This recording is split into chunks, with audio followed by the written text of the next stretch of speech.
खरं म्हणजे दोन गोष्टी मला सांगितल्या पाहिजे. पहिले तर आपल्या सरकारने शेतकऱ्यांकरता महत्वाचा निर्णय घेतला. आता आम्ही तुमचं विजेचं बिलच माफ केलेलं आहे. कोणत्याही शेतकऱ्याला विजेचं बिल भरावं लागणार नाही.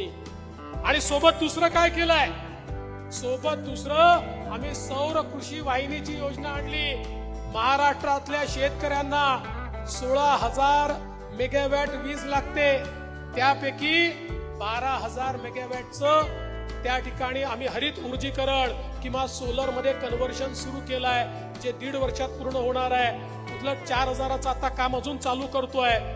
2 वर्षानंतर शेतकऱ्यांच्या शेतात जाणारा विजेचा युनिट हा सोलरचा असणार आहे. त्यामुळे शेतकऱ्यांना 365 दिवस दिवसा वीज आम्ही